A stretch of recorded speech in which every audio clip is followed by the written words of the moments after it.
Happy New Comic Book Day, geeks, and welcome to issue 62 of the Script Heroes podcast. Show where we bring you comic news, book reviews, and industry blues. My name is Joseph Jasonowski, and I am the writer of Janitor Hero, Cunning Carly, and the Cryptoverse. And I'm Katie Markham, scripter of the Rusty Robot Country Club and ghostwriter extraordinaire.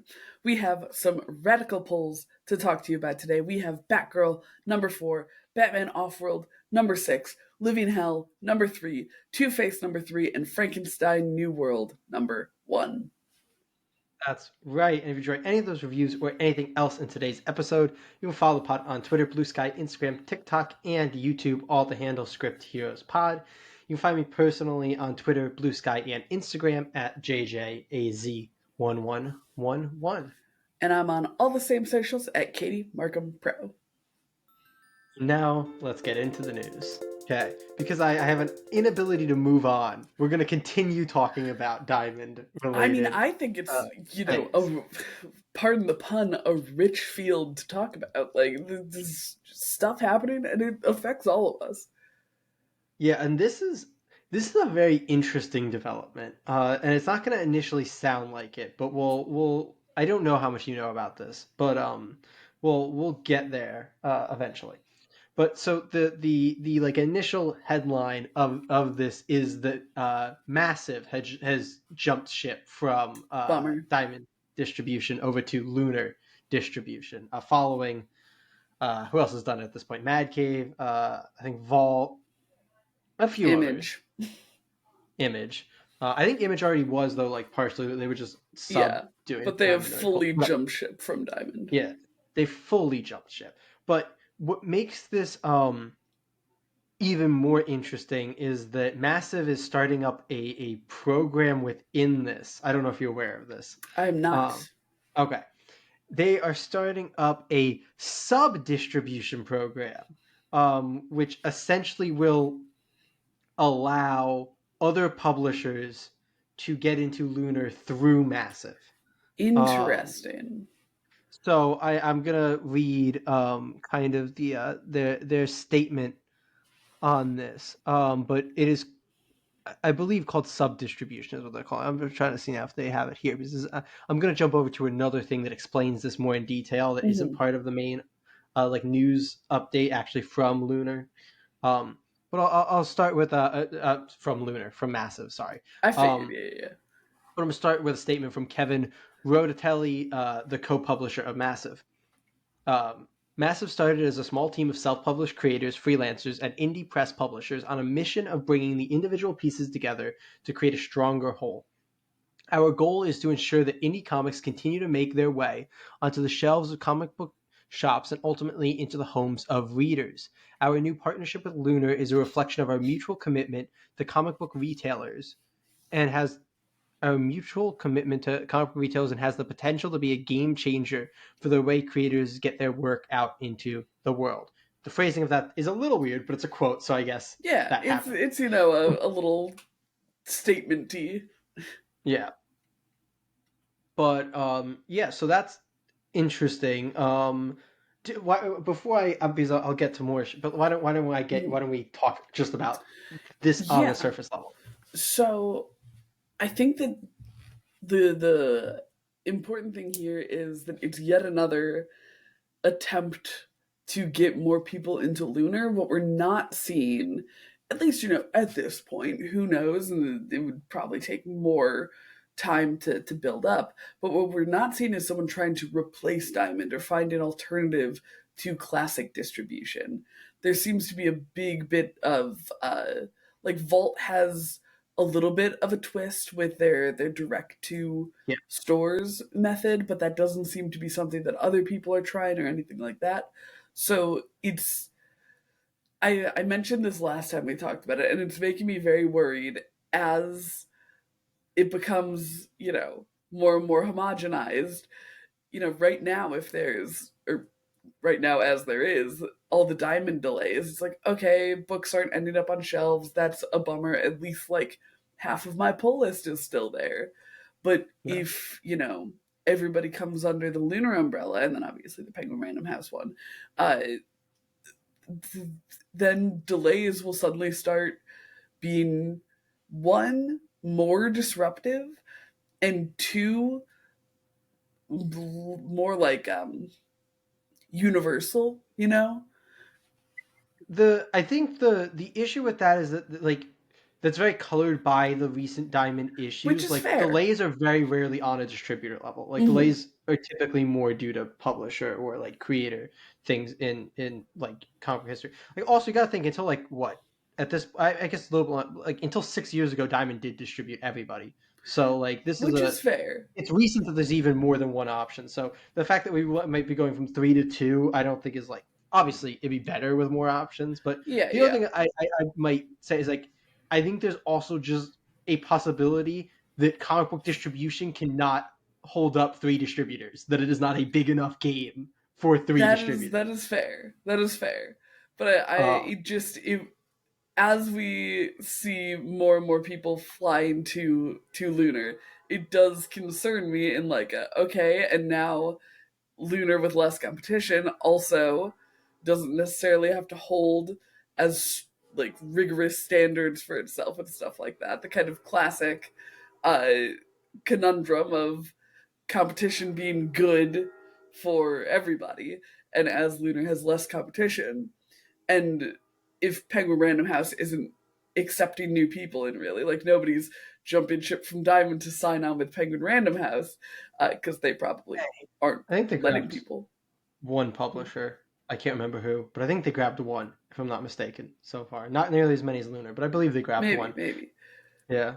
it hasn't been in the news if they have, um, It might but not have it been big enough to make it into one of the news fair enough. things, but I feel like But that's the type of thing that concerns me, where it's like, okay, I understand, but now we again are kind of consolidating, which makes issues more universal. And, like, it makes it tougher to get into places when they're able to make all of the I will say, rules. on the flip side, it's much better for retailers. Like I know Yes, retailers have that's very fair. much disliked the three distributor system compared to when they were able to get all Hmm. their books through Diamond. Like I know that has been causing retailers a lot more pain in the ass. They have to order books from multiple different distributors. So Which um, is fair, which is the fair. flip side is Yeah, hopefully it'll be nice. My concern is more just that people like if everybody ends up at Lunar, I think that's a win in the situation. I'm much more concerned that that's it's fair, going to as long be as people are the still best of the making best end up at books. Lunar, and then a bunch are kind of left out to dry.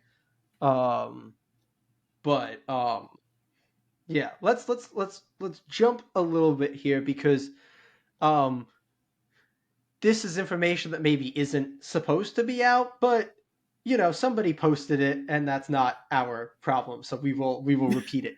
Ben Dunn posted the specifics of the sub distribution massive indies program on Facebook.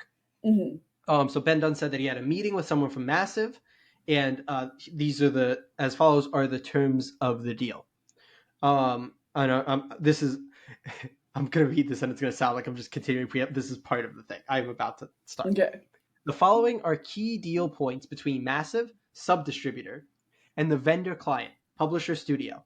$500 USD listing fee paid by publisher studio for each listing. Per listing, not covered.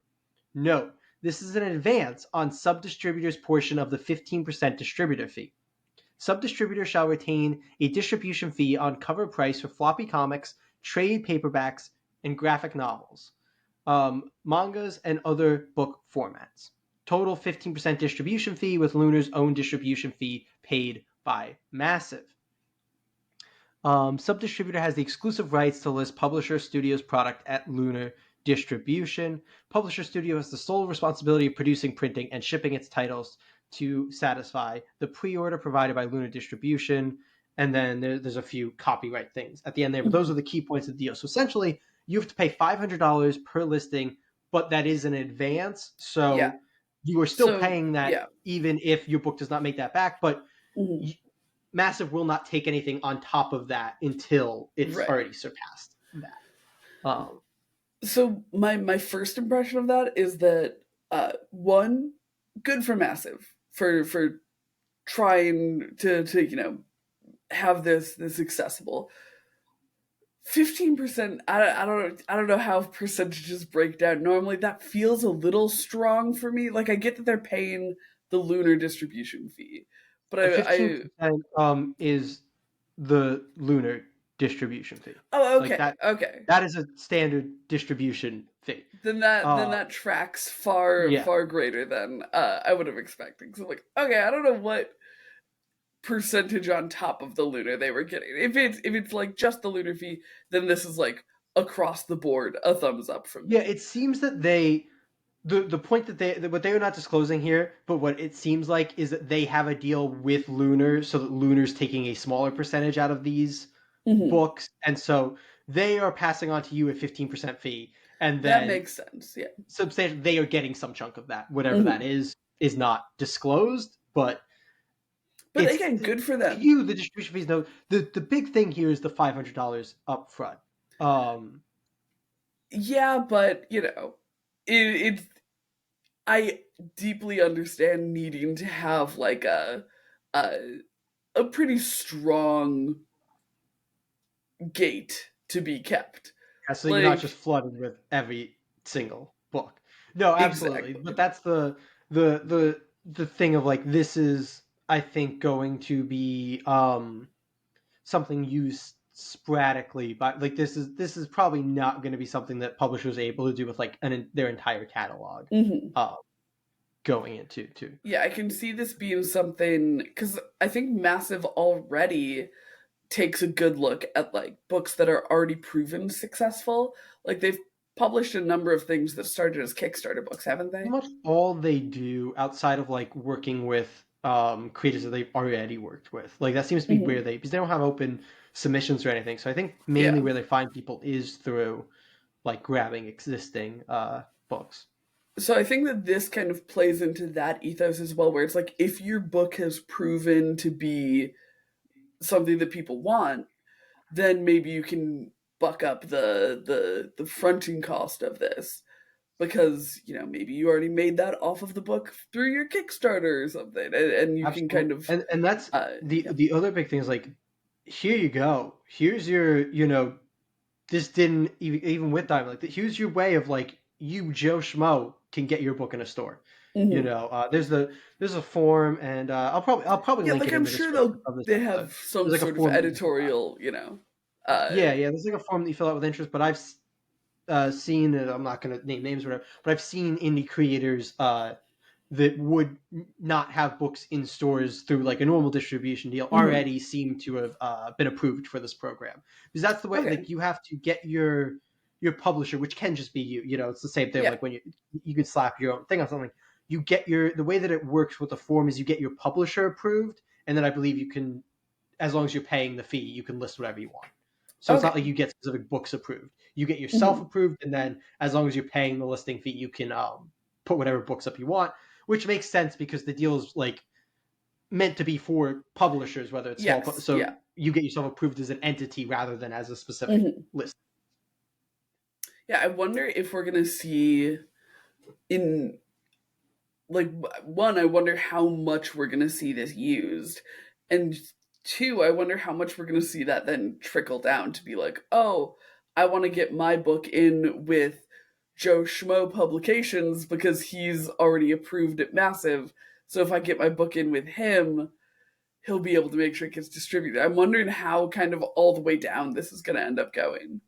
It's interesting because like the one thing that I'm very curious about because Ben Dunn met with them, and that's obviously Antarctic Hmm. Press. But I'm Yeah. wondering if like we're gonna see actual indies jump on this, or if actual indies are gonna see this as beneath them or like not something that they're interested in, and if we're going to see it be more like you know the publishers that don't have distribution deals Yeah. like the self publishers, if this is going to be the place Hmm. for them.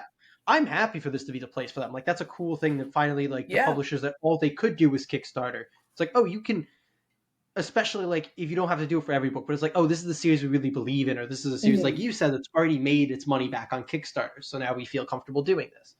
um I think it's a very interesting a thing for that. I don't know if publishers are gonna be excited. I said like for the full catalog of like Hmm. paying a $500 fee up front for every single book of like Yeah. a real publisher's catalog. I don't know how that appeals to these publishers. I would guess like for publishers like Antarctic Press, and I've seen among some crew being like $500 is a ton for like because you look at like $500 as an advance on a 15% fee is Right. implying a book that would make over 5 grand, um, which is not necessarily Right. what indie books are making when a lot of indie Yeah. books are only selling 500 copies. Hmm. Like that's maybe not going to actually, like, that's going to be an extra Hmm. loss. So for certain publishers, that might be difficult. But at the same point, who knows? Like, I know that it's not technically, but you will be a massive book, and maybe that's going to lead to your book selling better than it would have with a different thing on. So there's a lot to play here, and I Hmm. think you had mentioned the trickle. I'm just very interested to see once these start being in stores. I don't know how far out we are on the pipeline of that, but I'm Hmm. very interested to see how they are doing, how they are viewed by stores and readers, and all of Hmm. that. And I it's mean, just gonna be very I think interesting. an interesting part of it to me is maybe it's because I haven't read as many massive books, but it feels like I know that they've been kind of on the up uh, with a lot of the stuff they've been putting out, but like it, you say that I don't know if people think this is beneath them, and I was like, yeah, I guess I kind of get that because like, who are you, massive? Like what? Like it's really cool that they're doing this. To be clear, and like obviously they are doing this for smaller creators, so it's not like Dark Horse is like, oh, I better distribute through Massive. Yeah, Um, yeah, yeah.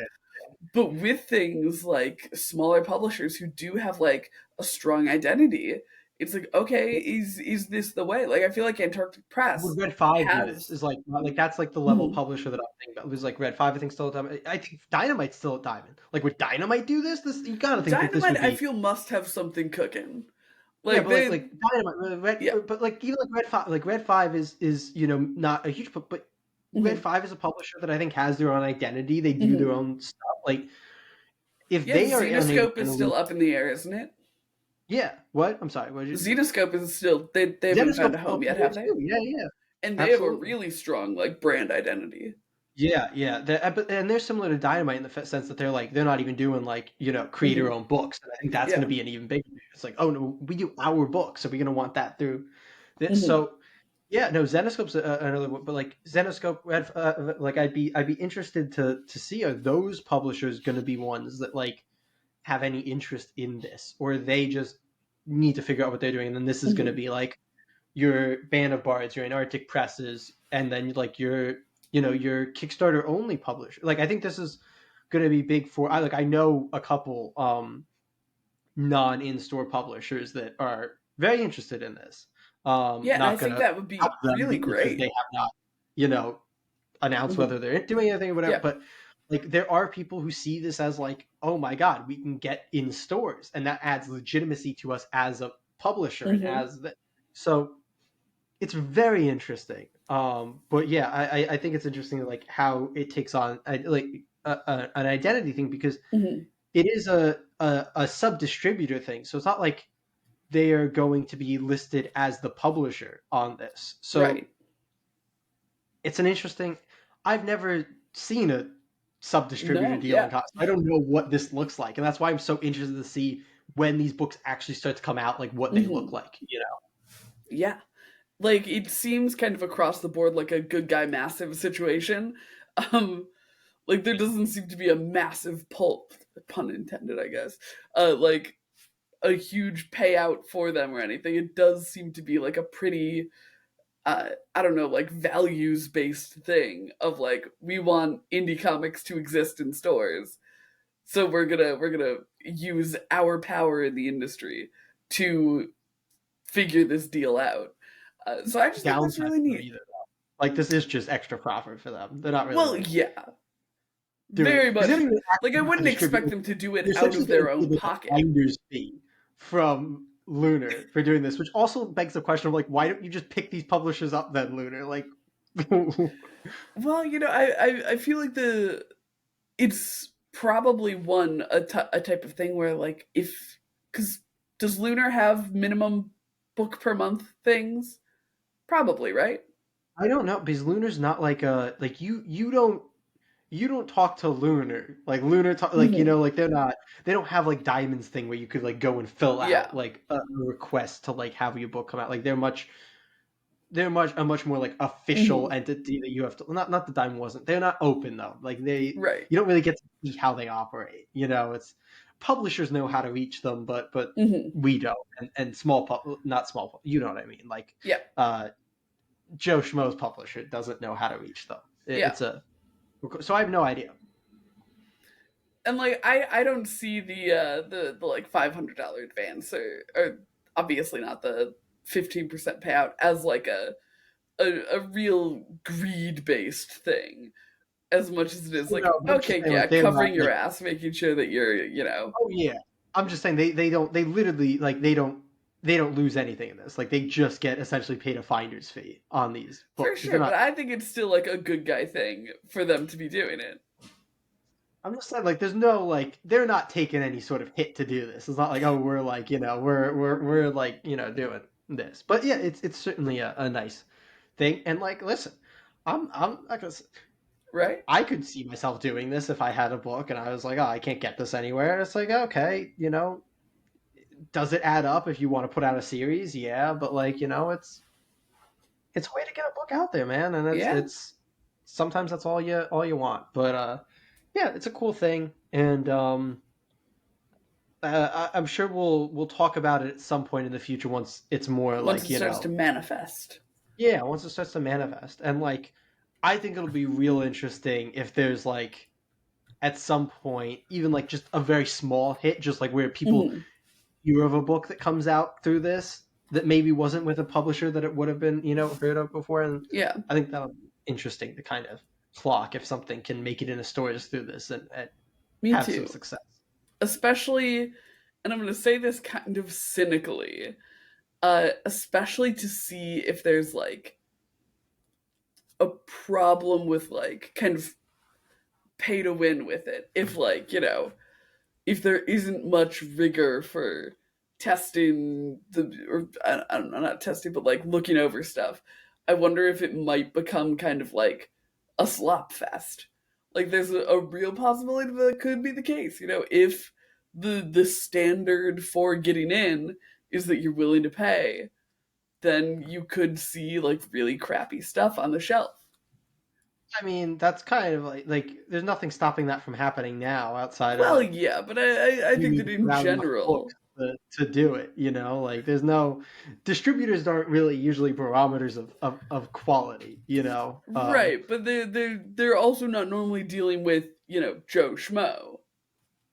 No, that's true. But like you said, it's a finance thing. Like Joe Yeah, Schmo isn't gonna probably have the finances to do this any more than they had the finances to start up a publisher where they could do it through the existing, distribution fair enough, channels. fair enough. Like, is I'm this I'm maybe a just little bit interested to cheaper? see Like, what this, because like you said, there's not going to be also like equally on like the hmm? publisher level, like so they're clearly looking at you to be like, does this person know? Like Right. there's some barometer, I'm sure. Otherwise, they wouldn't have a form. They'd just be like, pay us the $500 and do it. Like clearly, there's some barometer for who they're Hmm. allowing to put stuff out to them. For sure, but I'm interested to see what it ends up like I'm sure it's not going to be looking a like. super high bar because like there's books now that aren't a super high bar. Oh, of Uh, course, yeah. yeah, yeah, but like there's it's very interesting for sure. It certainly is. Is that all? Is that all we have for the news this week? That's all we got from the news. I thought that was gonna, and I was right. That was gonna start a fair because Yes. Yeah. it's a very unique and it's a very applicable thing to like Hmm. people who were talking about figuring out because we used to say for a long time. It was like, oh yeah, but if you're doing this, like this isn't happening. So it's like Right. this is something where now, in theory, if you wanted to do an ongoing book that comes out every month in stores, you could do that. You Like yes, could you're gonna have make to it pay happen. Yeah. $500 a month, but you could do that. So it's interesting to me. I like you said, the pay to win or pay to come out could be a Yeah. bad thing, but I think it's also like a good thing to some extent of like if you're willing to take the hit on the book, you can now have Mhm. a book come out, which Yeah. is an interesting thing. Which In any is case, though, exactly. let's talk about books that hopefully are not slot fests. Before we do, I wanna hijack the news. Uh, to give a shout out, did you see the like new indie comics newsletter that's going to be coming out? I think that's pretty neat. That's very cool. Yeah, it's called I was trying to find it. It's called Wait, Lantern. it's the Yeah, I was trying to remember if there was any part of it with I it. had meant It's to put that. That's the funny thing. Is I had meant to put that in the news when it because I think it came out like a week ago literally is when they 7 days ago from when we are yeah recording. yeah. So I was like I like made a mental note. I'm like we should talk about that, and then I forgot. Yeah, but Um, I think that's super cool. Marcus Jimenez, who's I think a pretty vocal member of the indie comics community. Uh, like, I'm gonna like just go. Isn't he a part of Dauntless? Right? yes, yeah. Yeah. Um, he has put together this really cool like catalog for indie comics, the same way that you would get like Previews World or I don't know, like the little Marvel used to do them for like the little staple bound thing. Uh, Basically a It's catalog. very and you Exactly. pay for like there's a very cheap fee if you just want your listing, and then you can pay for like Mhm. specific ads that'll be like bigger, and Yeah. then like they're gonna grab artists from basically all the money goes toward paying artists for covers for this. It's not like Yeah. really a for profit thing. Right. And then like oh you could have your artist maybe does a cover for one with the character. Like there's all this cool stuff going on. Yeah. But it's very exciting. And then like It is. honestly you can kind of channel the two things together. It's like, okay, you have a book coming out, you don't have a publisher behind you, great. Slap yourself into the Lantern, take out a half Hmm. page ad in the Lantern. You got your book coming out through massive indies. Boom. Like you can actually set yourself up Yeah. now in a way that shockingly in like the way that things have gone downhill for indie creators getting it, but like you can do it yourself right now in a way that you were Yeah. not able to just a month ago. Yeah. So Like I think there's a really the it's such a cacophony to look at anybody pitching their comic in like just the general social media landscape. And so having things like Lantern to be like, okay, here's like an actual digestible, reliable source for like new stuff coming out and you get yeah. your blurbs Pretty much, for it. they It said they're going to doesn't start doing feel interviews at like some point too, which is hmm? nice. I said I think they said they're going to start doing interviews at some point too. Right Yeah, now, it's yeah. just the actual listings and the books. Hmm. But I think at some point they're planning to start doing interviews and a few other things in there to like add to the The like reading value of it. experience, so you don't Yeah, feel like you're just reading a like order form, and you exactly. have Yeah. like things to enjoy in there. I think you can take out like multiple pages, so you can actually put like pages of your book into it, like the first couple pages or Yes, something. yeah. So And there's they also, a lot of if I remember right, have like a uh, kind of a publisher tier where you can take out like a full spread and do a bunch of different books.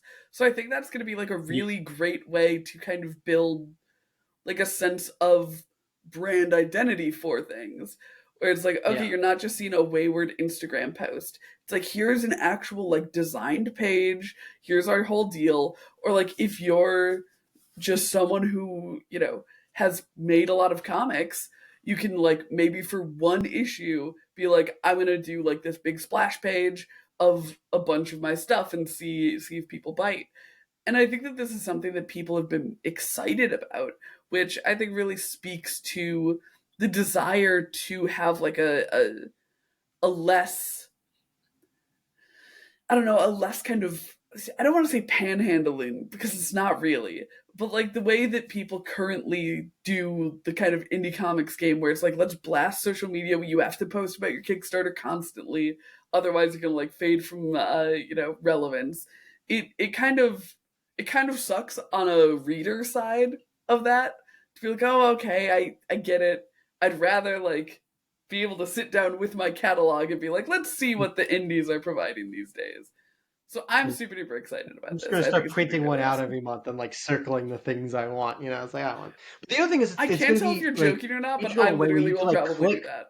directly on being able to buy some of these things because Yeah. not all of these are going to be in stores. But like some of these are going to Hmm. be actively running a Kickstarter when it comes out. You'll be at the Kickstarter. Some of these are Hmm. going to be like on a digital storefront, and you can literally just click and buy it immediately. So Yeah. there's like that's a cool pipeline versus like the normal previews world of like, okay, I can go into my store and final order cutoffs a month from when this catalog comes out. So in Yeah. 2 months, I might have this book. It's like, oh, I can order this right now. And like, Yeah, and I think there's a cool that's thing about that. again a really great thing for the kind of like smaller creator who has a good backlog because not only will you be able to be like, hey, click to buy this, but then that drives that traffic to like your web store. And maybe they'll see the cover of another one of your books and become like a fan of you instead of a fan of your book, which is the like, I think the most valuable thing in the comic book space is having someone who wants to specifically see what you are putting out. It's a creator-driven industry right now, so like it's really good when people care about you as a creator. That's Yeah. kind of the ideal. Hmm. Um, but yeah, no, that's a good shout to bring that up because it's Yeah. super cool. Check out the Lantern; they have a forum as well. You can already start Hmm. taking out ads in the first edition, so that's awesome. You can also, I believe, pre-order, which is like you can pay them now and then tell them like, oh, the book's coming out here. I want it in Hmm. whatever is coming out at this time. Um, so yeah, they have a lot of. You can also, you don't have to fill out the form if you have something more specific. You can reach out to them directly and talk about stuff. They're very, because it's on this indie level. They're like Yeah, real human beings that you can talk to about what you want to do with it, which is a nice thing. it Um, is. So yeah, super duper rad. But let's talk about books that have come out. And we don't let's need do it. previews for because we read the full thing. Okay, so we have 5 books this week. Another tighter week than what we have been doing for a while. Yes. We got Batgirl issue 4, Two Face issue 3. After we did both of the first 2 issues last month, Mhm. Frankenstein New World: The Sea of Forever number 1, which evidently Katie does not have a physical copy of. Yeah. Living Hell number 3, and Batman Offworld number 6. And uh, Katie, order. Oh no, wait, I'm jumping. She threw me off so much with that. Okay, but of With course my that's not comedic all we picked up. sensibilities. Katie, tell me what else you picked up. I Yeah. don't care. I'm gonna I also crinkle. grabbed Bronze Faces number 1. I think we talked about doing this and then decided we wanted to keep it tighter this week. Yeah. Uh, and Batman 157. So well, Cool. I have not been keeping up with Batman, so I need to do like a Batman sit down read through day. Trying to like pull out all the books that we are actually talking about this week. So that I'm not Gotcha. like, But Jay, what did you pick up this week? yeah. Okay, there we go. Okay, He's working on yeah. it. He's This needs working to on go it. away. 5. Okay, I think that's no. Hi. We got one more. Okay, there we go. All So, right. yeah. So I got my physical of Murder Kingdom because all of the Diamond books keep being delayed. Mhm. TMNT Saturday Morning Adventures issue 21. Ugh, ugh. My physical of Rome Eternal as well because again, Diamond. I got the first issue of Behemoth, which is like an Oh, indie kaiju type book because my store owner was like, "I think you'll like this, Joseph," and hell I yeah. trust him. He knows usually what he's talking about, and of course, Absolute Superman Oh yeah, that's somewhere. because we talk about Absolute books on the podcast Yeah. sometimes. Um, but yeah, I was about to say, but that's not all I picked. That is all I picked up. That's the whole point. Uh, Now we can talk about but order in yeah, which the we order. read some books. We have a pretty big clump of DC Yeah, with a bunch all of Batman Bat adjacent. books. Yeah. Yeah. So So like I think you I start with think Batman, right? And like I think you start you with you do degrees of separation from Batman. So you go Batman, and then I think you jump to Batgirl, and then I think you do Two Face. okay, I support that. And then I think Living Hell and then Frankenstein. Yeah, I think they're also same publisher, aren't they? Is Living Yeah, Hell Dark Dark Horse. Horse? Yeah. It's a very D style week. Yeah. DC and You Dark didn't Horse. type in the order like you usually I do. didn't because my orange juice is in front of my keyboard. I was like, I saw you click there too, and I was like, oh, she's gonna do it. She Because didn't my do it, everybody. backspace key is very readily available, but my But B yeah, key is trapped behind my let's OJ. let's jump over to talk about Batman. Batman Offworld number 6. Batman is ready to return to Gotham City to apply all that he's learned from his unbelievable adventure in the farthest reaches of the cosmos. But unfortunately, the Black Sun twins still have one last lesson for him, a lesson in exploring the final frontiers of pain. What a dweeby ass blurb. I love it. I'm Dweeb sure just central right wrote there. that. Oh yeah. The writer here is Jason Aaron of Thor, The Avengers, and Wolverine. The penciler is Doug Mahnke of Detective Comics, Green Lantern, and Superman. The inker is Jaime Mendoza, and the colorist is David Barron, and the letterer is Troy Peteri. Jay, Yes. what the fuck? It's Batman Offworld. It's been like, what, 6 months since we last talked about it? It's been since August. And before that, April. So, yeah. So many months. Many months Many between months. issues The of release this book. schedule on this has been one of the wildest of any book we've read on the pod. But we remain excited. I feel like every time we've seen the Batman Offworld's cover, we're like, oh shit, hell yeah, that guy. I mean, it's a sick book. I did have like the momentary thing of opening it up, and then especially because it doesn't pick up immediately where the last issue left off, and I was like, wait, were we here? What did I? Which is like another thing of why pet peeve of not picking up right where cliffhanger was. It's like when this ends up happening, it's so much worse, Right? Because I start questioning my own sanity and my own memory. And it's one of those things where I start reading it, and it's like, all right, I guess I'm reading this as a single issue. Yeah. Which is a weird kind of mindset to read the final issue of a book. Yeah. That being said, it's like it's a very as Jason Aaron is, it's a very caption heavy book, which actually helps to some extent because it starts like feeding back a lot of that context to you, which is very nice. And at the end of the day, like it's just a really cool book with a cool concept. So like it's not a book where that not but like the you need to read it in. Yeah, you don't necessarily need the moment. You can kind of pick up an issue of Batman Offworld and be like, oh yeah, this is cool. I'm enjoying this. That being said, as a conclusion, I thought this was quite good. It connects back to, and I'm not going to quite spoil, but it connects back to the actual like first initial, premise of Batman not being able to defeat this alien on Earth and going out. That's nice. It's what's Tamaranian? Ione. Ione gets some cool stuff to do, and she has her own like resolution that I thought was pretty fun and kind of funny. Me too.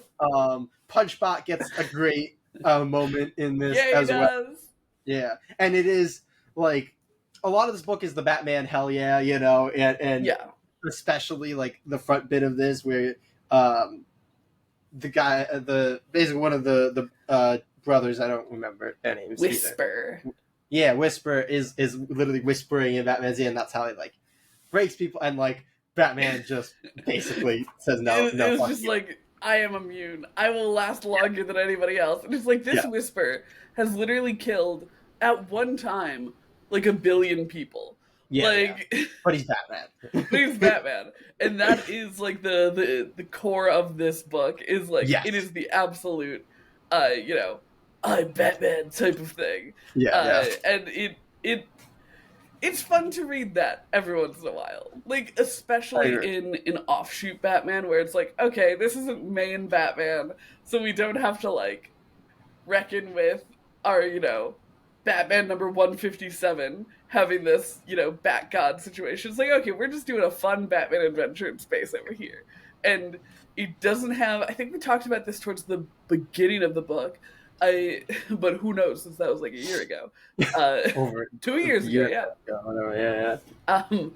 it really benefits from not having established characters, because that really lets you do that Bat God thing. Like, not only are they not established characters, they're also like 26 light years away or something. So it's like, okay, nobody's fave is getting shat on by Batman being just like plot armored through. Yeah, this is not everything. Batman shitting on the Justice League. Like it's a different thing, which is I think it's letting them play with that. And I think it makes sense that you hand Jason Aaron Batman, and that's kind of the side of Batman he wants to play with. Right.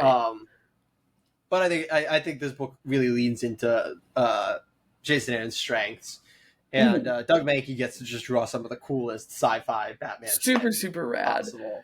And a lot of that, especially in the conclusion here, like a lot of that does. He carries a lot of the momentum and these great designs and all this awesome stuff going on. So yeah, this was a good conclusion to a good series.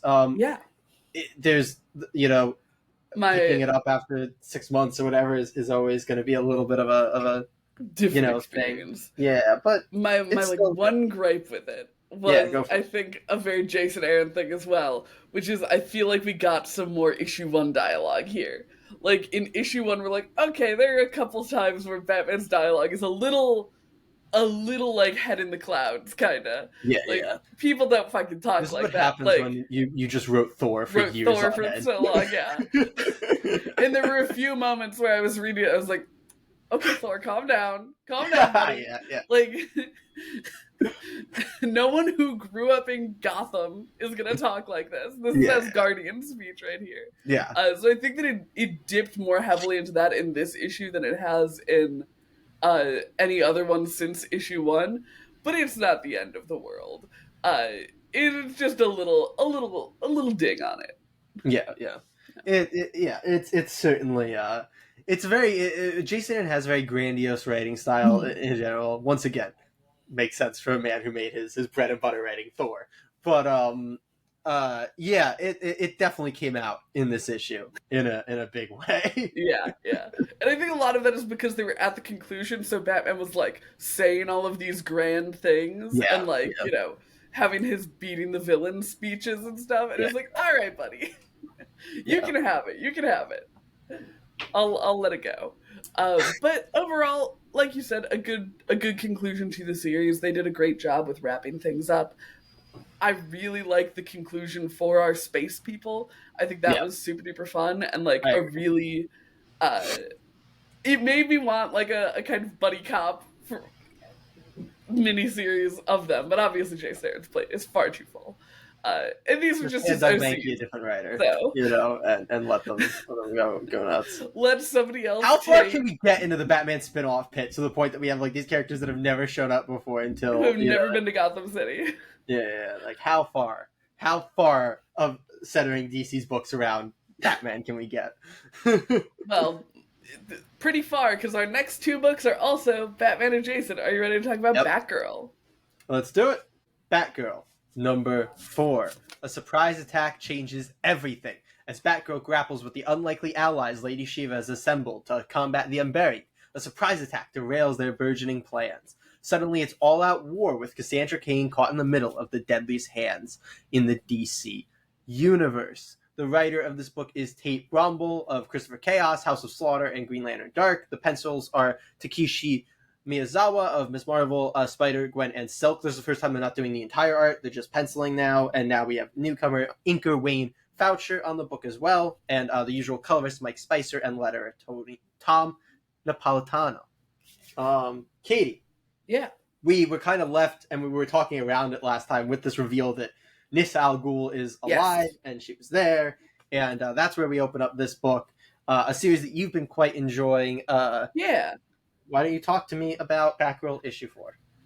So I think that the core of this book is the relationship between Cassandra and Lady Shiva. Like that's not even like an I think statement. That's very much No, the core of that's- this book yeah. is there. It's just Yeah. objectively what the core of the book is. And I feel like we've unfortunately been kind of song and dancing on repeat with like the way that the two of them are butting heads. We get some forward momentum on their relationship in this book, and I really like the way that I'm not gonna talk too much about it because it's kind of deep into the book, but I like the way that Cassandra kind of fumbles a little bit. Like they're very much trying to make sure that it isn't just Lady Shiva being the one in a weird situation with their relationship. Like we see Cassandra have some of that awkwardness as well, which I think is really a good way to disrupt that. But outside of that one moment, I feel like we're just kind of getting the same thing again and again, where it's like, oh, Lady Shiva seems to be doing something evil, but maybe there's a reason. And every single time that happens is met with Cassandra like kind of brick walling and being like, no, I'm not going to listen to anything. These are bad people, so we're going to fight them. Like it happened last issue when she saw the League of Shadows people on the train, and she just started attacking them and like would not stop. And it's like, okay, Cassandra, you can pump the brakes a little. Like I know that you're one of the like more fighter side of the family bat kids, but you can do a little bit of detecting too. Like you can assess a situation first. Um, so I feel like that characterization of Cassandra has been like a little too drawn out across the 4 issues. Like I would like for her to, at least going forward from here, kind of stop and listen. And it seems that we might be going down that path, which, kind of in with the lowest stakes version of it. In a way, but also in not a way. Yeah. like So like, listen, yes. Stop, no. I think enough. we're gonna go right into more punch Very first fair, ask very questions fair. later.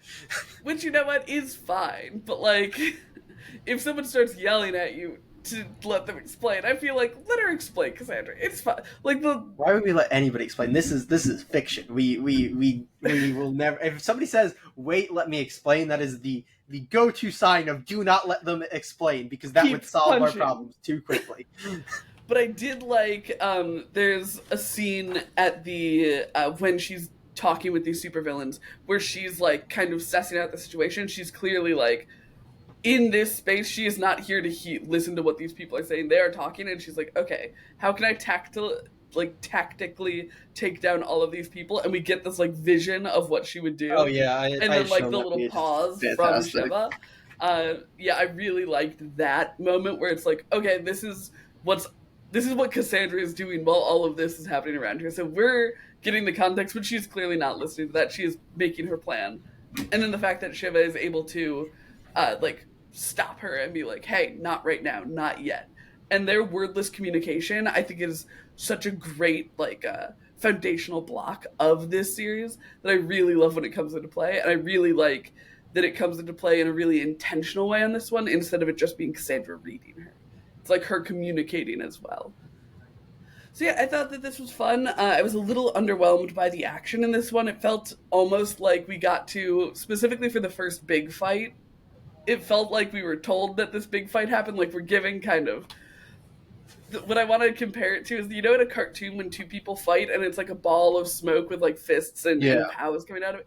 It felt a little like in that first big fight that's what happened. Like we see a bunch of like tiny moments that don't really we get a big anything that feels like it has movement, because it's like a big fight against a bunch of ninjas, so it's hard to do those moments. But I think that was a bit of a missed opportunity.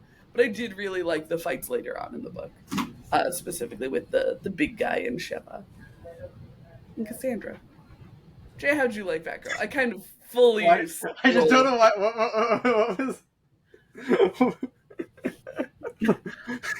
I'm sorry, I steamrolled that Batgirl. No, I'm just more finding it funny that you ended it with this. Just a couple little peace signs, I love Cassandra.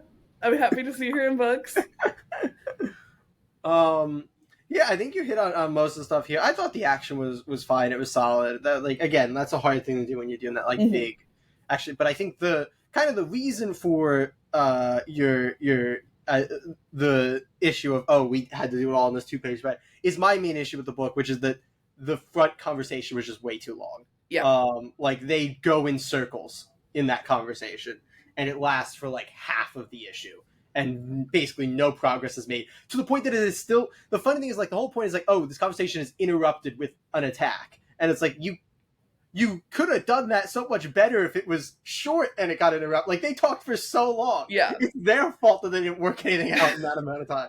Like, how did we go nowhere in that conversation that amount of time? And then I think that did lead to that like initial fight being a little bit compressed. I still thought they did a solid enough job.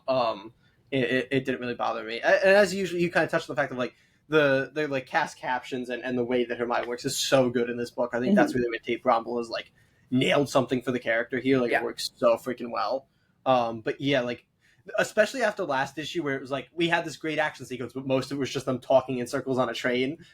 The fact that the first half of this issue is more of them just talking in circles on a train, and we talk about the fact of like, okay, when does this? Did we land on how many issues this book was? I think we did, right? I think it was 6. 6, yeah. So that's a little bit better, but I don't know why we spent like this much. Like, it felt like we spent 2 issues here on very little plot progress, and 2 train like attack fight things. So it just we kind of got a little stationary in the middle part of this book instead of actually moving or changing things. Yeah. Like you talked about the fact that Cass and her mother's relationship has not really changed, and that is kind of rough for the middle bit of the book. We get an indication that Cass has maybe changed her thinking at the very end of this issue, but we didn't really see what spurred that on. It felt a little weird to me. Like I don't know. I think that their conversation in like the when Shiva's looking at her injury, I think their conversation there did a lot of good work for them, but it was very brief. Yeah, it felt weird to me because it felt like they weren't doing much that they hadn't already kind of talked around, and so I was like, okay, I don't know that I'm fully on this change. Maybe it's because we had just had so much space where you would think things would start to change and they didn't. So then when it just comes in that moment there, it's like, okay, I don't know. But yeah, there's a lot of good like I feel like Cass is portrayed very well in this book. It feels like a good like casting, but that is just like I don't know the way that we've structured the like journey for her within this plot is really moving forward at a good rate. I agree. But still, super fun, super excited for issue 5. We'll see where it takes us. We'll see where we go. But for now, we're going to go Two-Face number 3. Can good Harvey outsmart bad Harvey before it's too late? When Scarface is kidnapped, Gotham's underworld is thrown into chaos. Is this an isolated incident or the work of the Shadow Hand that Harvey's been tracking of late? Only Two-Face can bring order to the proceedings, but the culprit isn't another mob boss or criminal mastermind. It's a once famous actor, and she's not after money or revenge. She's after love. It's a trial of tribulation and romance, and good Harvey must get to the bottom of it before bad Harvey takes over. The writer here is Christian Ward of Bloodstained Teeth, ODY-C, and Batman City of Madness. The artist is Fabo Veras of Harley Quinn, Black, White, and Redder, and DC's Ghouls Just Want to Have Fun. The colorist is Ivan Placencia, and the letter is Hassan Otsman Alau. Jay, we doubled up on Two-Face. We went 2 in on Two-Face last month. And now we are in February, which is the second month. So Two-Face in the second week of February. No, first week of February. First week, yeah. Man, they lost an opportunity there. Bummer. In any case, on the second though. Wait, quick. Now it's the 5th. What is a 5? But it turned around to 2. What is it but the bad side of a 2? There you go. Okay, we found it. We understand what you're doing, DC. We've lost the plot. Very good meta. But yeah, we read both issues 1 and 2 of Two-Face. Last time we talked about Two-Face, and it was super fun. We both really liked it. There was a lot of cool Two-Face world building. How did you feel about Two-Face issue 3? Yeah, it was very interesting. This is the first issue that doesn't have like the underworld courtroom as like a framing device. Yeah. Our first like actual, I guess, real bridge forward in the actual plot and what a Two-Face is doing, or good Harvey, bad Harvey, as they put it forward. And I like the immediate thing is we start in like his mind prison in this issue, and my immediate thing is I love the way that they're having it like interact with his body. Like we get like white blood cells as like physical. I was like, that's just really cool. I really like that. Everything with the mind prison is really, really freaking cool. So I really like the idea there. I really like Harvey's just horribly fractured psyche. Like this so dude good. is so fucked up. And we get more of I think her name's Lake, right? Lake, yeah. Lake and Two-Face like actually working together. I think we both have talked about it in the last issue, being very interested to see how that relationship was going to move forward. So we actually get to see them like investigating together here versus the previous issue was more just Lake like going on errands for Two-Face.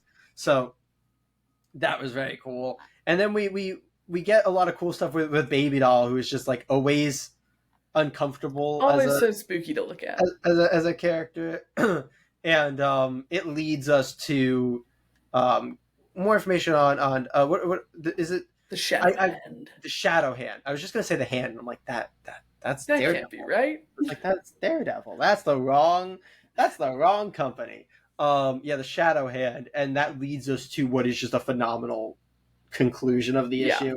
and just is this issue continuing to like fuck you up and twist you around, and it's fantastic in that sense. This is a book I said going into it, and the reason that we didn't read issue one when it first came out is because I don't really like villain books. I'm not super Mhm. interested in reading villain books, and this book is just really justifying it being a villain book because on one hand, like Harvey doesn't really, see himself as a villain. He's not really trying to be because he's Yeah, locked with the away bad white heart. church and stuff, he's kind of doing. It's kind of framed as a hero book. Yeah. So I really like that, and I think it makes this work really really well. Mhm. Totally agree. I have absolutely fallen in love with this series. I think that it's doing such cool like Two-Face lore building, and that's what I think is a really big advantage to doing a villain book is you get to like explore really cool parts of the character that otherwise you'd be, is time you would be spending exploring Batman or your hero, and you really get to focus in. And with a character like Two Face, like I not to broad strokes, I feel like I wouldn't like a Joker villain book. Like I never feel compelled to pick up the Joker series, even Yeah. though it ran for like Dramatically 40 done. issues or something. Yeah, yeah. But with a character like Two Face who gets to have all of these like complexities and has this like really great, quite literally internal conflict going all the time, it's really, really cool and rad. Like he is the perfect villain to use for a quote unquote villain book. I will say I like that he and Lake were together more. I feel like we still didn't get a lot of interaction between the two of them. Like it's a lot of We get the one beat that I quite like is her like somewhat realization of like, oh wait, I am still kind of working for a supervillain. yeah, Because yeah, there is a lot of, I think what we the or at least what they were telling me to do a lot in this issue was her like seeing Two Faces a more, because like there's a mhm, moment where she's like, you didn't flip your coin, you wouldn't have killed that guy, right? yeah. Somehow she justifies it, I guess, in her head if he flips the coin and gives them a chance. But like I think that was like mainly what we got here is her like realization of who he kind of is and her like Yeah, I own really view of liked him. her characterization. I just still want a little more for their dynamic because I feel like the way that she is dealing with this book is really fun. I like her stuff. I like all of her like moments of helpfulness in this book, I guess I'll call them. Like she has the really fun one in the bar in the first scene, which is great, where like somebody's got a gun to Two-Face and then she pulls the gun to that person. I think that's a really good way to use like this kind of new sidekicky type character. Like Yeah. I think that was a really great way to show off her skills, and then she's able to use her like knowledge of the underground to help out with getting information. And so I thought she did a great job in this book. But it seems like Two-Face doesn't really talk to her. I don't really No. know why he's bringing her along. Like I don't know what his and she keeps calling him boss, so I'm like, Yeah. okay, so she's leaning into like the goon side of things. Yeah. Yeah. Like you can't call someone boss and not be a goon. I'm sorry. It's like she's we're both looking at Two-Face as a villain book. And also, I don't know if she's supposed to feel like her own like distinct character, or if she's supposed to be like, and this is the life of a regular goon, or if she's supposed to be like, a particularly exceptional goon. The goon of it all is We're throwing you for a bit seeing of a the loop. birth of a new goon. That's what Yeah, it is. yeah. This is how you get roped into being a goon. If you wonder how somebody ends up saying boss and following around a crazy, supervillain in Gotham, this is how. This is This how is you get Goon there. year one. This is goon year one. DC loves a year one. This is DC loves goon the year year one. one. But yeah, I think overall this book is absolutely phenomenal. I agree. Veros's art is so great. I love the way that they draw Two-Face. I love the way that Two-Face's mind prison looks. And I really like the way that like the action happens in this. Like it's Two-Face, so he's not really doing a lot of fisticuffs, you No, know? it's not like Uh, ninja action. Exactly. It's a lot of like kind of and then a gun is pulled and it's like, okay, that's cool. That's cool. They do those reveals really well. I agree. But yeah, super duper fun book. Can't wait for Two-Face number 4 because what is 4 if But two not twos. two twos? Are you ready to talk about our next book, which is Living Hell number 3? Let's do it. Living Hell, issue 3. With his best friend's blood on his hands, darkness closes in on Jerome. His only solace is that Joe is still free from the clutches of hell. Meanwhile, Toby witnesses his father's murder and now knows Jerome's terrible secret. Things are spinning out of control, and despite Jerome's best efforts, Joe may end up caught in the crosshairs. The writer-artist of this book is Caitlin Yarsky of Wonder Woman, Black Hammer, and Coyotes, and the letterer is Clayton Cowles. Almost Katie, made it through. You have been enjoying this book. I have been enjoying this book. Talk to me about issue 3 in particular. Yeah, I think a lot of what we've been specifically enjoying with this book is the like world building and the lore of it. And in this issue, we get a lot more kind of deep character interaction. We got it a bit more in issue 2 than we did in issue 1. But in this one it's like mostly character interaction and like the kind of the way that the world is affecting the people living in it basically. Because Jerome, his bestie's son, I forget what his name is. Do you remember? Toby. It's in the blurb. Yeah. Toby is like going through it with his like revelation about the existence of like demons and the fact that he and Joe are like part demon, and the way that they like grapple with that is so great. I love the way that they interact. I think that the way that they have Toby specifically want to use his demon powers is like metal as hell, Adds and a I lot of loved heart it. to this book. Go take a walk. Go take a walk, you loser. You absolute goon. You buffoon. You are a jester with no king. I am the King Jester. Anyway, I think that their directions are phenomenal in this book. I think that my only drawback is that yet again we have Jerome facing off against a demon, and there's not a lot of time dedicated to that. Like we had another really cool demon, and I liked the way that reveal happened. I liked the way that the fight was presented, and then it was kind of just immediately over. And like, I wish that we could get a little bit more action going on, because it is really, really cool action.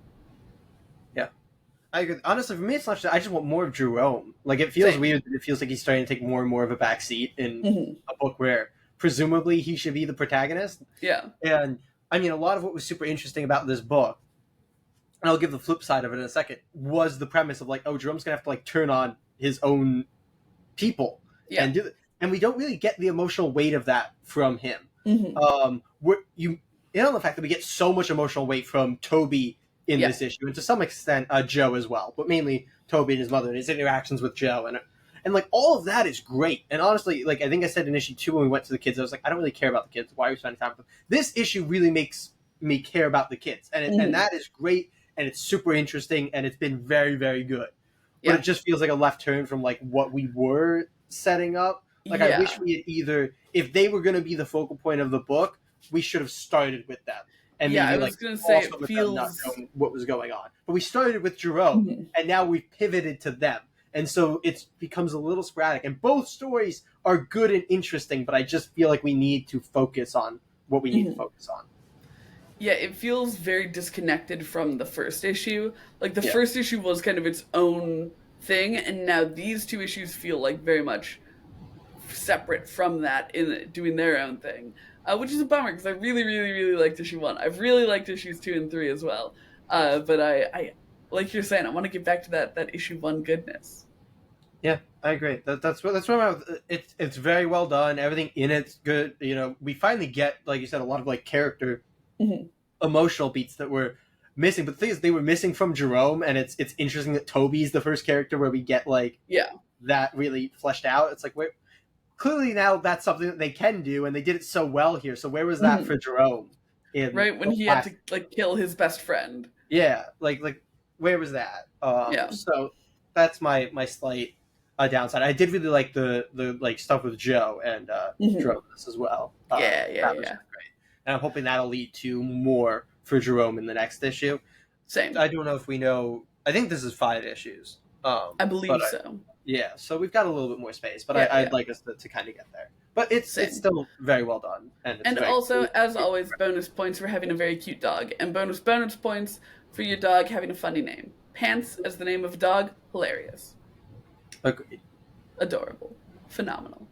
Are you ready to talk about Frankenstein New World? Let's do it. Frankenstein New World, The Sea of Forever. Number one. We love a long title. We it's giving big long last Halloween. Frankenstein and the young Lila navigate the world above ground to follow Lila's vision, but an ancient and familiar evil follows them wherever they go. The writers here are Mike Mignola of course, Hellboy, and Christopher Golden of Buffy the Vampire Slayer, The Punisher, and Doctor Fate, and another writer, Tom Snigoski of Vampirella and Wolverine and Punisher. The artist here is Pete Bergting of Baltimore, Mortal Terror, and Crisis. The colorist is Michelle Madsen, and the letter is Clem Robins. Big old creative team on this bad boy. Maybe Big that's why old it has quiz. such a long title. They each got to choose a part of it. Uh, Jay, I don't know about you, but this is my first dive into Frankenstein of the Yeah, Mignolaverse. when I was looking at the credits, I found out Frankenstein New World was a mini, and then this, I guess, Gotcha. is like the follow Is up the mini, follow-up. which is why it now has like 3 titles, because we went from character and subtitle to Yeah. character subtitle sequel title. Um, Mhm. but yeah, this is my first exposure to Frankenstein as well. I really like the duo of Frankenstein and Lila. I thought that was Right? like just immediately evident that this worked really well in the first couple of Mhm. pages. I think this is my first time reading Peter Bergting's artwork, I think mine but too. just good Mignola vibes, like good Mignolaverse vibes immediately. Especially in like that hell sequence with all the reds. Oh my goodness, gorgeous. Fantastic. That though, with the Reds, you should credit Michelle. Yes, yeah, but That's I was more so referring to the part of the book because I feel like it also had Bergting doing more of the like kind of blocky blacks that I yeah. associate with Mignola. So the reds and blacks, but the team together, yes.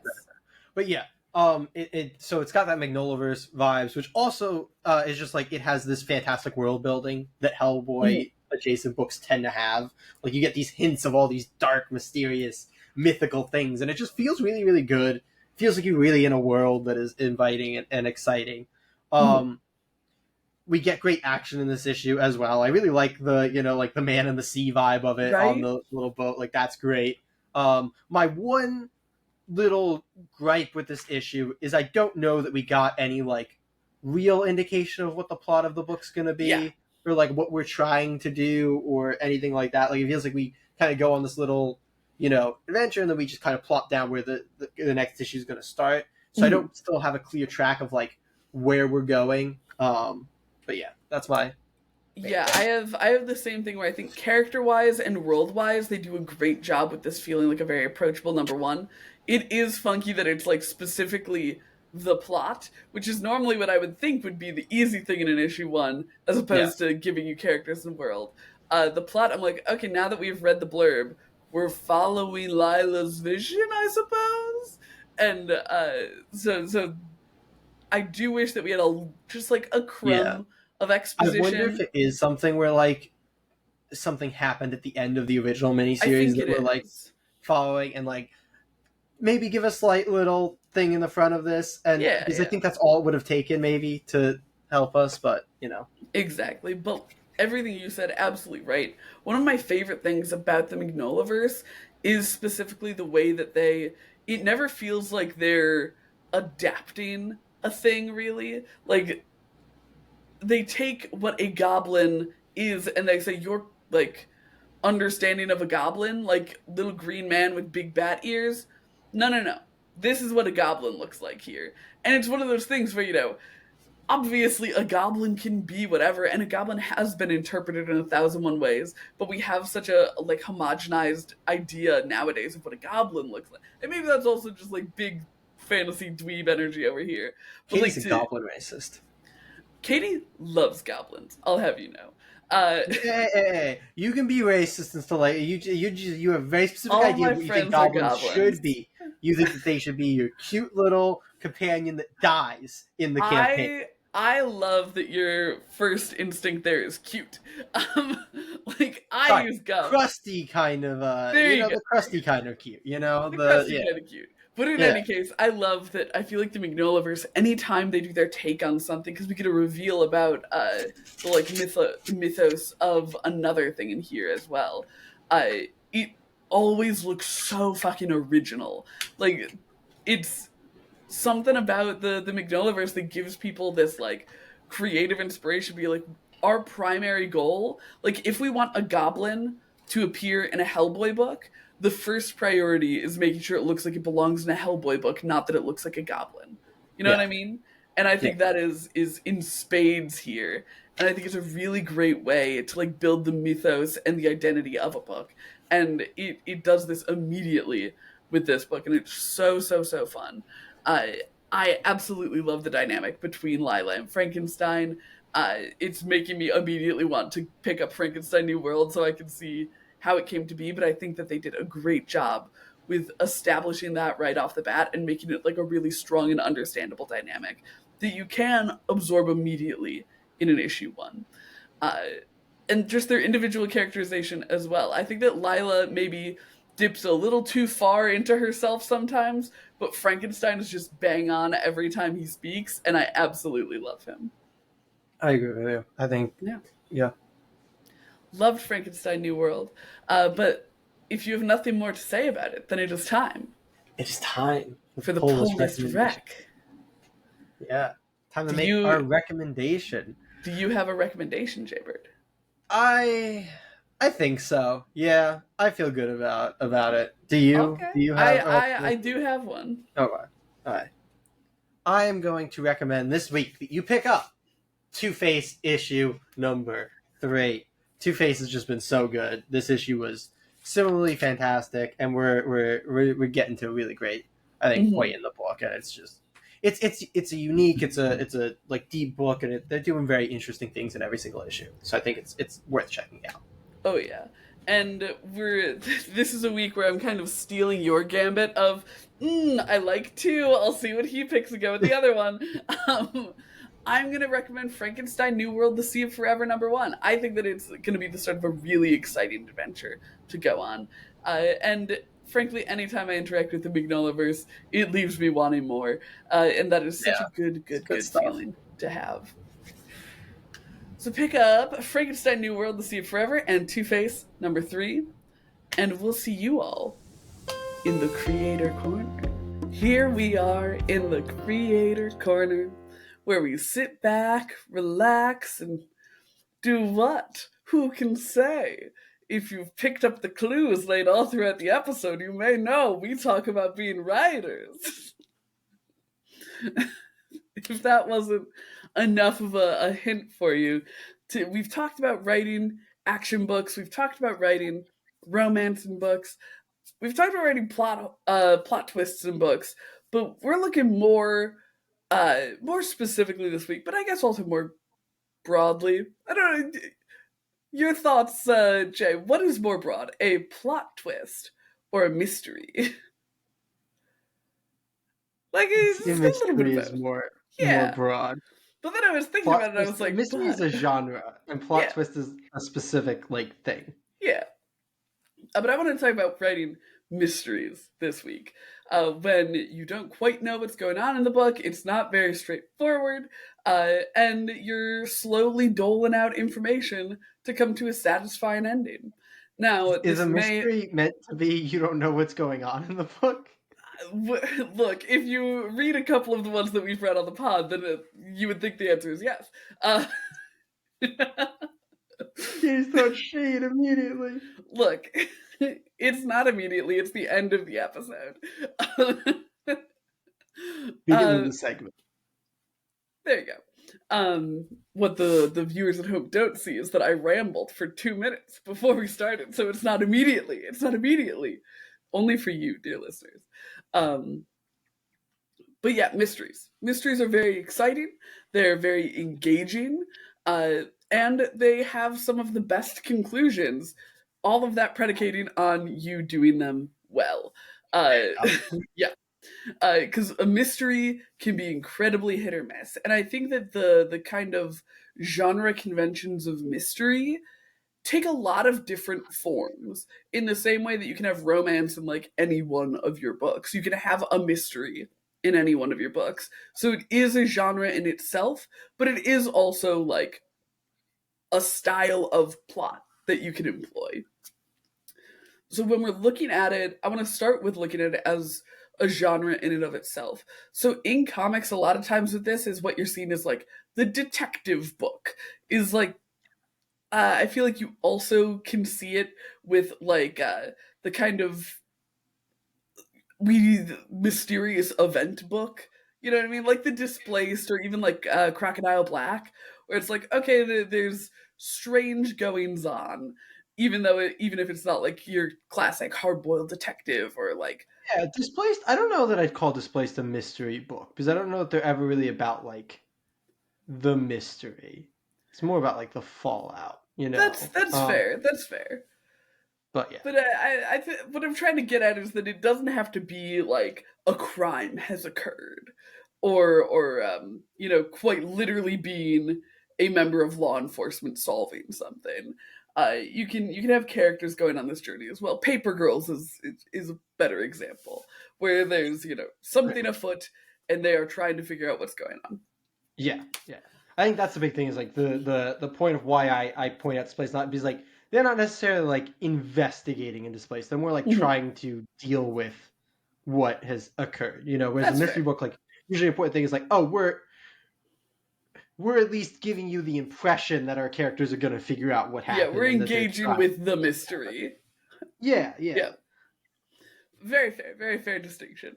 But Jay, when you're looking at books that are mystery in genre as opposed to just like in plot device, As opposed to like the superhero book having a mystery this week. Yeah. exactly. And I'm not counting Batman in that because Batman will Yeah. also do like your classic detective Yeah. goings on. I don't know why goings on is my like crutch Go to. word this week. We'll just go with it. Yeah. So Jay, when you're looking at mystery as a genre, what do you think are some of the things that will elevate it into some really great stuff that you think makes a phenomenal story? And what do you think are some of the pitfalls that make a mystery feel cheap? Pitfalls. Pitfall is that a little mystery pun? No, no, you say it every time. I was because you didn't say boon I like didn't you say usually say boon for in the good vain. ones. So I was about to go. Do you mean boons and pitfalls? But then you did say pitfall, so I was like, dang it. It's because boon is such a weird word choice, and I semi regret it. But now, it's synonymous with the creator corner. So, Jay, what are Yep. the boons and pitfalls Yeah. in writing a mystery story? What should people look out for? The immediate because like I think specifically with mystery is it's much easier to tell people what not to do than what to do, For if sure, that makes yeah. sense. My immediate pitfall is please know what the answer slash reveal is when you start writing, or at least like when you are still crafting. Because like it's fine if you're like figuring out the book and you need to figure that out, but like Right, you yeah. should not have completed like entire issues without knowing where Hmm. it's going. Because one, then you can't set seeds nicely. Because the best, especially if you're gonna have a twist, the best twists are ones where like on a reread it makes sense rather than Hmm. like oh they just decided to change this or like there was no way for us to know this was going to happen because I think especially with mysteries you very often are like leading people to a place and the options are that you just either end up at that place and it's like okay yeah we followed the mystery and this is where it ended up. That's typically like where a Batman book's going to go Yeah. because they're not going to like go oh and no it wasn't actually. It's like no it's leading us to the Riddler and it's going to be Hmm. the Riddler, you know. Yeah. And or it's they start leading you there and then left turn and it's actually this. But that's Hmm. much better if like they're leading you here but all the while you're like oh no it is actually, if you think about it, it does actually also make sense that it's this. Yeah, I'm murder mystery. It doesn't have to be a murder mystery type thing. It can be any sort of thing. But like a murder mystery would be like, oh, you think it's this person, but it's actually Right. also applicable to this other character, and it ends up being that character. Um, so I think that's like the big thing is like you want that you want it to make sense wherever your mystery is leading. You don't want to just decide to change something at the Mm-hmm. end and not have your like steps actually get you there. But that's kind of the big thing. Like I think mysteries, because I think in general, working backwards with where you want to end up is a good idea when writing. Yeah. I think with mysteries, it's almost a necessity to Mm-hmm. kind of work backwards from where you want to end up and like, okay, how what is the eventual thing that they need to figure out? Like they figure out that there's aliens, controlling the town or whatever. Yeah. Or they figure out that they're in the Matrix or they're in a Matrix type place. Like if that's your answer, it's like okay, I want them to end up here. What are the like moments and the like builds and the reveals that they can track to there? Whether Mm-hmm. there's twists and turns, especially for the reader in there, whatever. But you need that like, I think you need to work backwards. Is the I'm a very long answer and I always feel bad, but I that's know, that's buddy. right. It's okay. I love listening to you answer things. It's very fun for me. Like I mean, that's so legitimately. Yeah, I think that that's a really good place to start. Is with the end. I think that an important thing with mystery writing as well is not being afraid that your reader is going to figure it out. Like it's okay if your reader figures out who the suspect is if your journey to getting them is still like fun and interesting. There's like not that quick, but there's like Yeah. a also I just think it's applicable here. I can't remember what the exact number is, but it's like put 8 clues for every like one that you need or Oh something yeah, like that's like that. Where it's like classic just D things are and going to seem D so much more advice. obvious Yeah. to you as the Hmm. writer, and a reader's going to pick up on so many less of them than Exactly. you would expect.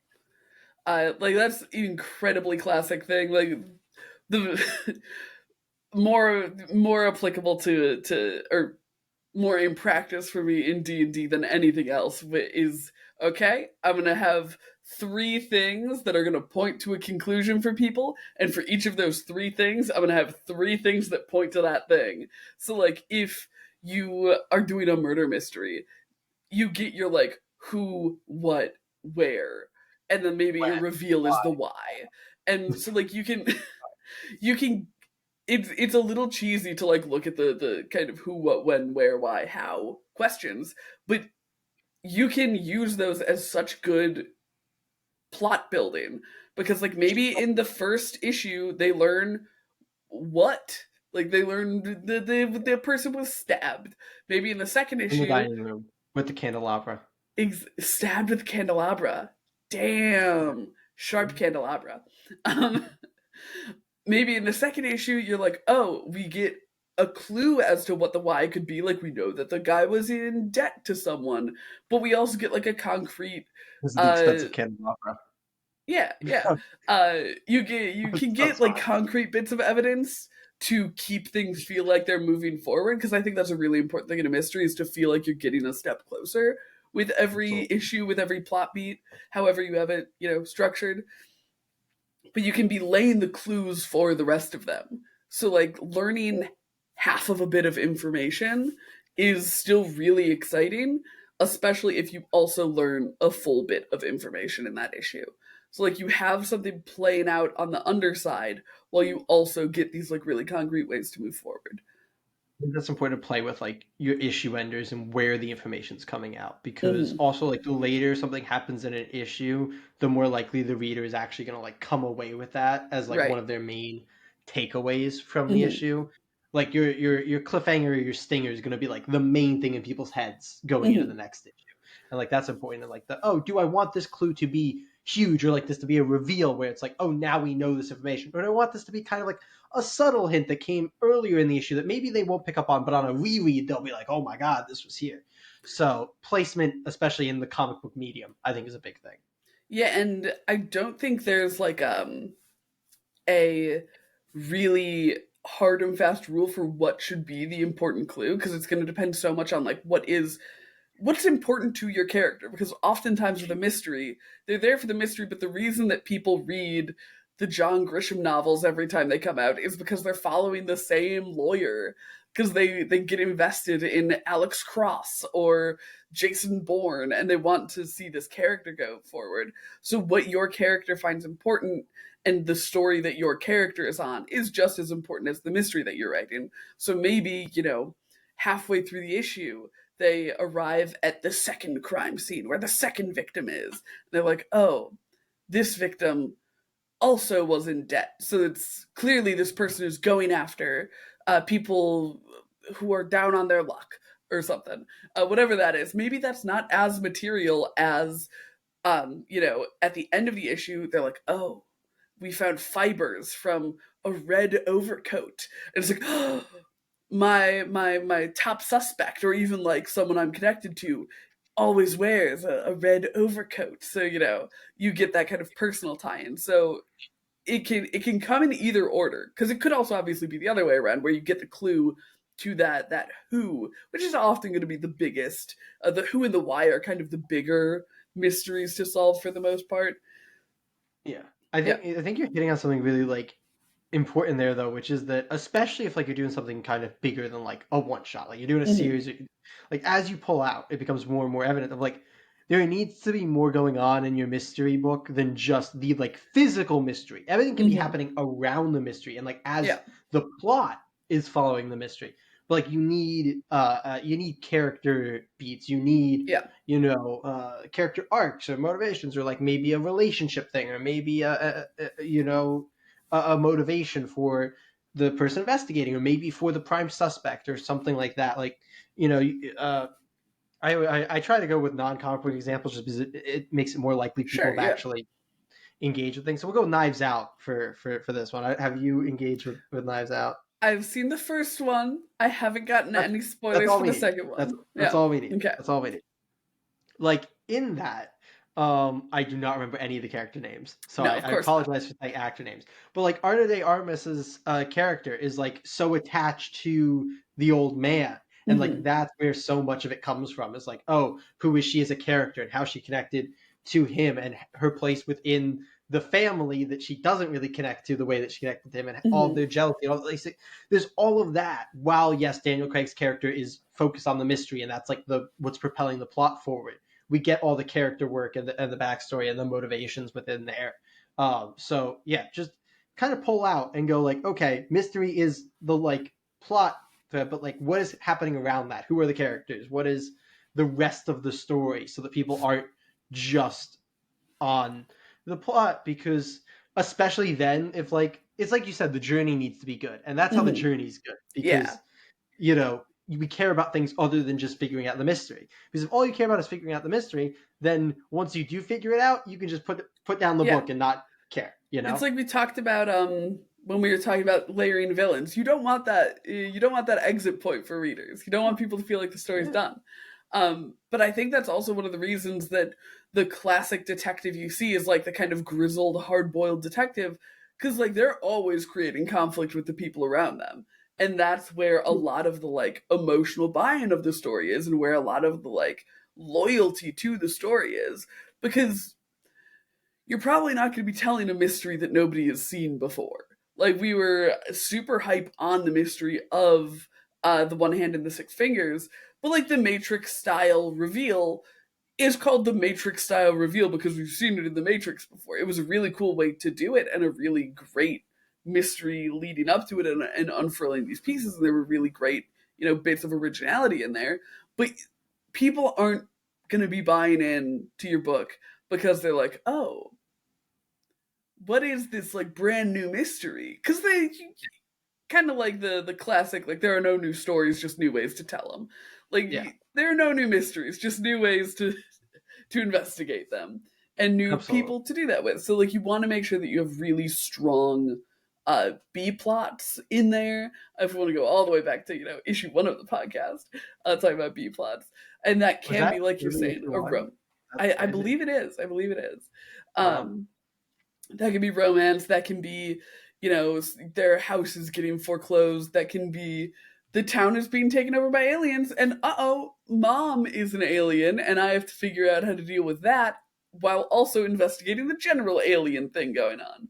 Yeah. So there's a lot you can do in the like beats between, and I think that can be really daunting when writing a mystery to dedicate page space to that, because you want to get stuff moving with the mystery. You want to be revealing things and engaging with this. You want to be laying those clues, uh, and it's something that you really do kind of have to make the room for. And if that means you have to be more efficient with your clue giving, it's going to be that balancing act, that trade off. But I think that it's a really important part of a mystery to have characters that you care about, and the way to do that is I by mean, having them characters do are things that so aren't huge mystery. for mysteries. Like, I Mhm. think mysteries are one of the genres where you have like the most fleshed out characters. Like, you want any, you know, and again, it's not all murder mysteries, so it's not all like suspect Yeah, based, but you want like all these characters that are around that are being talked to. Like, you want people to care about if they're involved, or if, yeah, which means they all need to be fleshed out. It can't just be like, oh, this person's mother is like, it's like, who cares? It's like, unless we know who they yeah. are, what they do, what they care about, what their potential motive is, like all these things. Like, it's such a genre built on like fleshing out who Oh yeah, characters are all around. So I think one of the things you need to be most concerned about when you're going into doing a mystery is having very fleshed out characters, and then like hmm making sure that that's on the page and not just in yeah, your head. yeah. Because I think that you absolutely hit the mark with that. There's a reason there are so many like strong character tropes from like mystery style books. Like it's trope city over there, because like it's all about the characters. But to kind of zoom either in or out, who can say?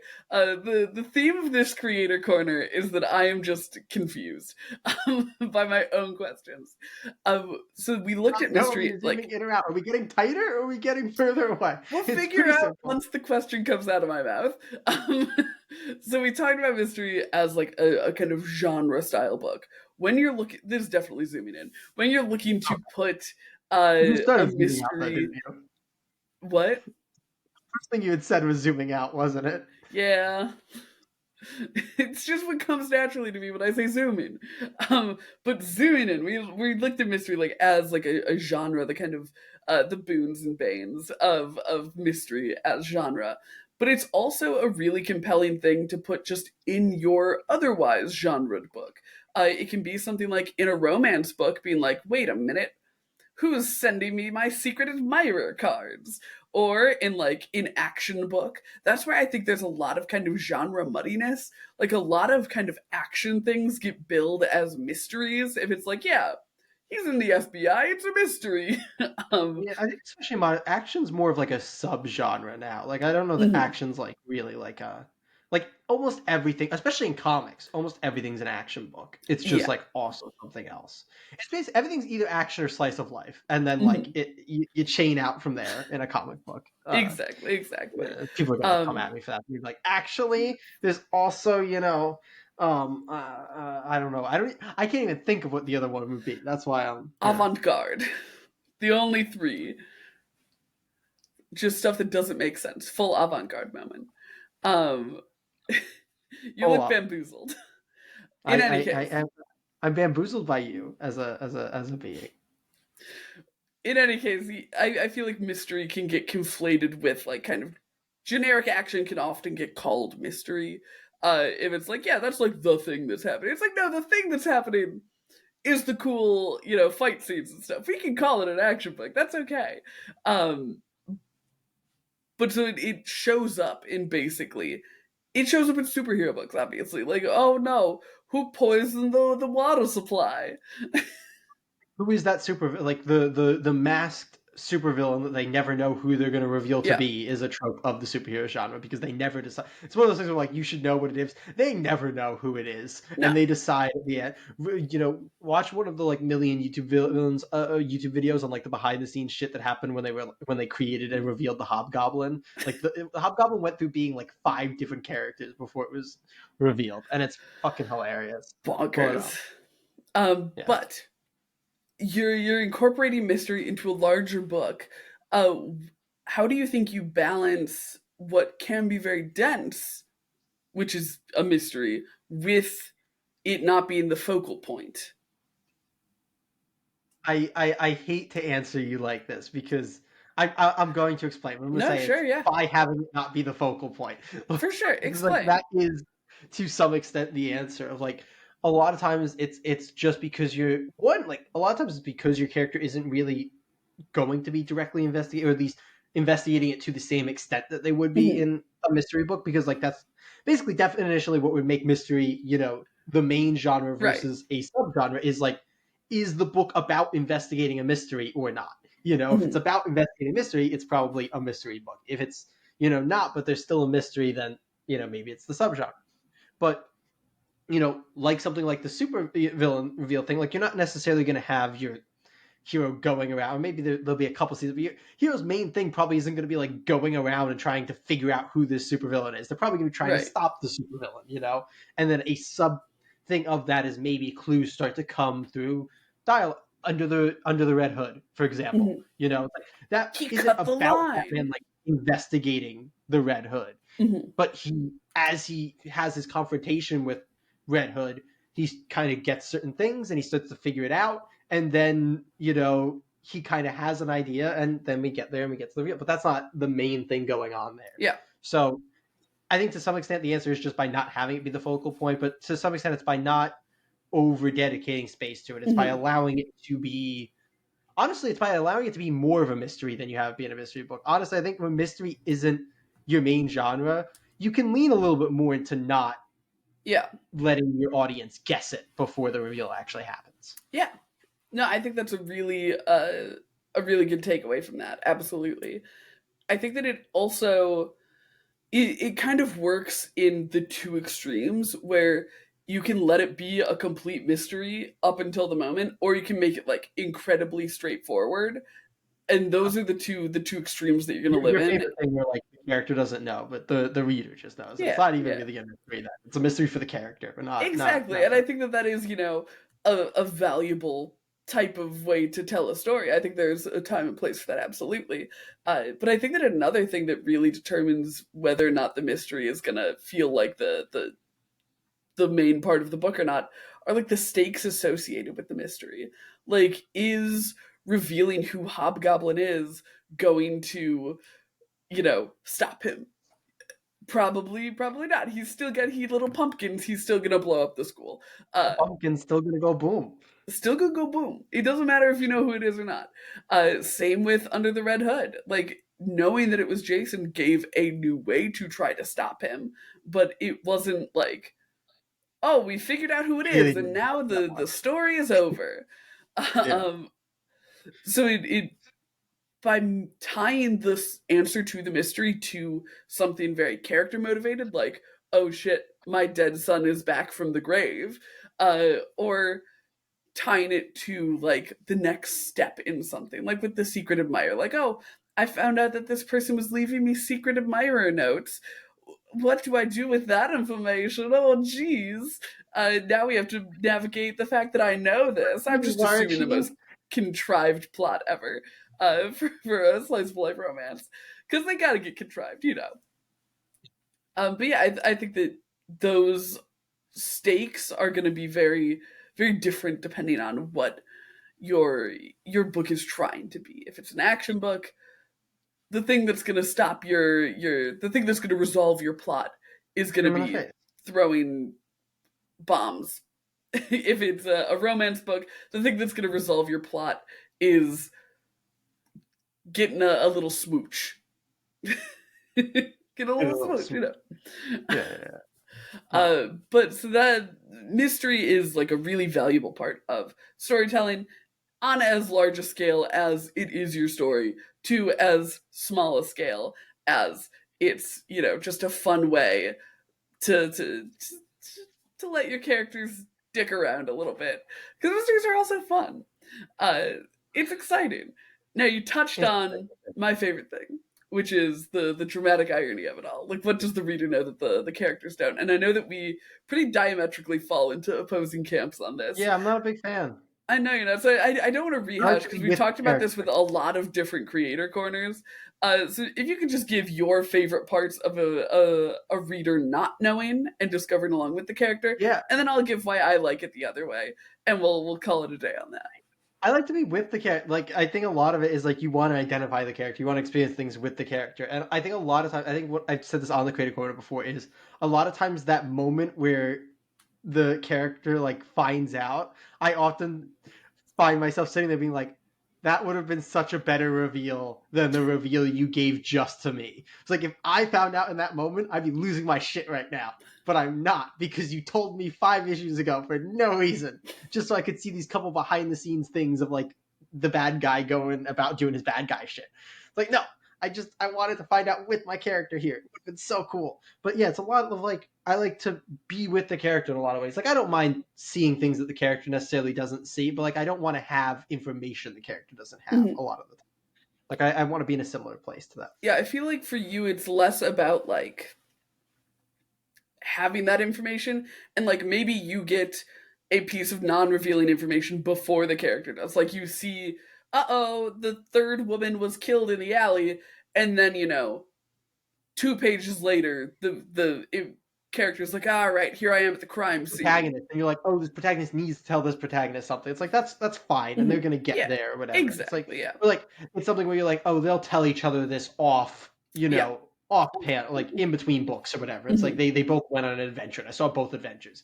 I don't need like to be on the Right. character constantly, but I don't want something where it's like they're gonna spend 10 issues trying to figure this thing out, and I just know it, and it's like that is rough. That's very fair. I think that my kind of counterpoint is that I think that with the type of story that you're talking about, yes, that is incredibly important, and I think that that does lend itself specifically in the mystery genre to a more exciting tale. But I really like, especially when there's a different focal point. I like having that dramatic irony. I like knowing what's going on, because then you can kind of get the setup and the reaction, if that makes sense. Like you get to see the trap get laid and the trap get sprung. And I think that that's a very fun way to deliver information. I think that it lets you really flesh out whoever your culprit is in whatever situation this That's is. usually the reason it's done. It's like, oh, we want to show what they're doing, Mhm. to you. And so it's like, but we can't do that unless we constantly have them like in a shadow so you don't see who they are. So we're just gonna reveal it.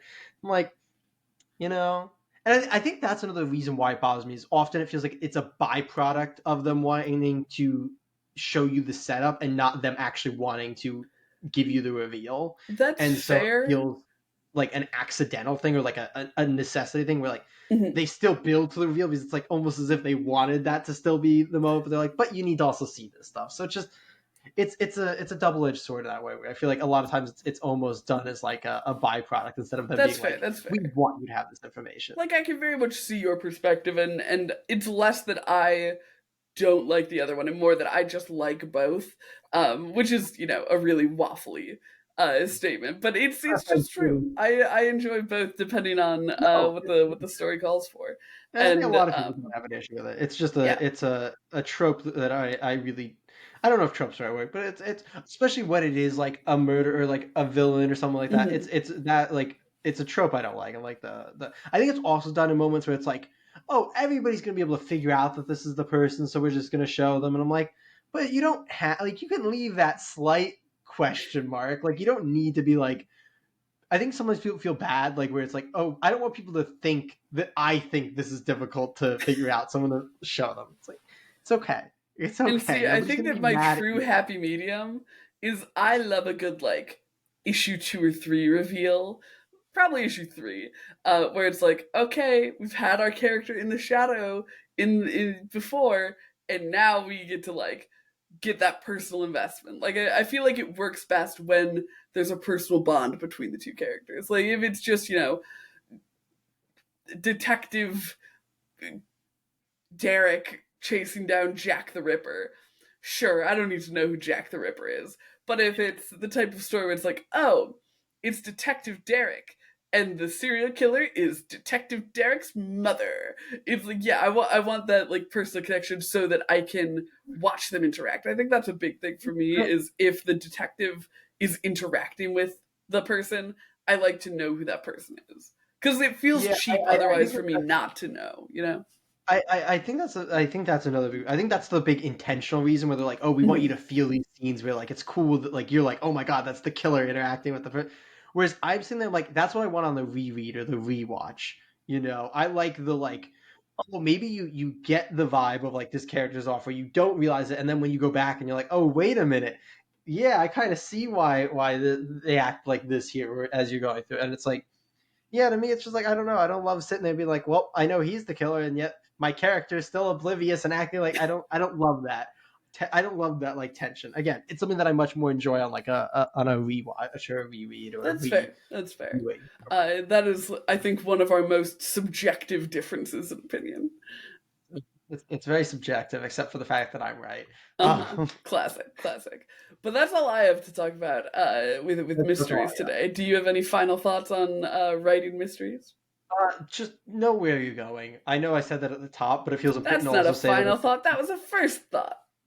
it's the I think it's by far the most important thing. Like Yeah. we dance around a lot. That is like my like you should in no way ever in any circumstances write a mystery where you do not know what the answer is, because it will get you into so much trouble. And the annoying thing is, even at the top levels with some of the best writers, it is still done often Yeah. where they do not know where they are going with the reveal. Yeah, I think the bummer for me is that it's less often that it's going to get you in trouble and more often that it's just such a better story if you know. Well, yeah, it's not always going to get you in trouble because you can sometimes, but it's never going to be as satisfying. Exactly. You're going to go Yeah. back, and the hints aren't going to be there. Like the good guy is just going to be acting like a good guy in the first issue because you hadn't decided he was a killer until the third issue. Yeah. So like in the first issue, there's not going to be anything people can find there, and you know what? People will probably find something there, but it's not there. They're like, oh, we can see that his eyes are looking in two different directions on this panel, you know, indicating his his two-facedness, and it's like, no, the artist just had 7 days to finish this page. And it's like he talked about how much he loved eating red meat, and that was secretly His killer meaning instinct. that Very silly, very silly. People will find it. But in any case, that's all we got to talk about in terms of mysteries. The only mystery left to solve is what we'll be talking about next week. Jay, what's going on? What's going on next week? Yeah, in our full episode next week, we've got Batman and Robin 18, Batman Dark Patterns 3, the final issue of the Body Trade with issue 5. Feels like we just read issue 4, by the way. Yeah. Yeah. In fact, the Moon I think we literally did. Issue 6, TMNT Mutant Nation 4, Bug Wars 1, and Mine is a Long Lonesome Grave issue 1. But do you? Yeah, I think it was literally 2 weeks ago. Interesting. But we have a lot of content here on the Script Heroes YouTube channel. We've got our Absolute Universe Fantasy Football number 4. There was no Super Bowl for us. It was just issue 4. Not to brag, but we're getting towards the end, and I'm waving my Wonder Woman colors, which are coincidentally about the same as Superman colors, but there's a finite difference. Mine also is gold. We also are going to. Is that finite difference in Absolute though? Does she wear any gold in Absolute? I think she only wears silver in Absolute. Which that is a very good point. Actually, I think Absolute Superman wears gold. Thus, kind of swapped. Oh God. Oh, interesting. And then Batman's just black and gray. Yeah. That man does. He's Batman. Like, I stand by Greg Capullo's New 52 Batman with the purple cape, the best Batman design. I love the purple cape so much, but we can appreciate a classic black and gray. You would tell people about the rest of the stuff that we. Oh yeah, I suppose so. We'll also be exploring the Massiveverse some more this coming weekend. This Saturday we'll be talking about Rogue Sun Volume 2. We absolutely loved Rogue Sun Volume 1. So super excited to jump back into that universe. And then on Saturdays we've also been streaming. We've been playing Marvel Rivals from around 9/11 East. Yeah. I was thinking 9 to 11. I was like, wait a minute, that's not right. It was like 8 to 10 Central. That's the one. But 9 to 11 Eastern. So tune in, hang out. We're on the grind to gold, so that we too can look like absolute Superman. Apparently, ranks are resetting at the half season mark. So I think this is going to be the final time we play before not the rank reset, but before we drop 4 ranks. And if we want the Invisible Woman skin, we're gonna have to hit gold Oh God. by the end of this next session. So I think we ended with you in Silver 3 and me at the very top of Silver 2. Didn't we? you're backwards. Am I getting it backwards again? I always get it backwards. You're backwards in the way that it goes. It Yeah. goes I always 3, get it 2. backwards. But I think you had just or did we just break Silver 3? I don't remember. I don't remember, but we're Me I either. think it's within the scope of possibility He that says. we will get. The thing is, last time we played, we did not play That Red. is correct. Yeah. And PlayStation servers were down this past weekend, so we did not play. Yeah, really, they were down like over 24 hours. Yeah, so we bonkers. really couldn't get that stream in, no matter what. So, sorry, but yeah, join us on Saturday. That's right. We will hopefully see you next week, Comic Geeks.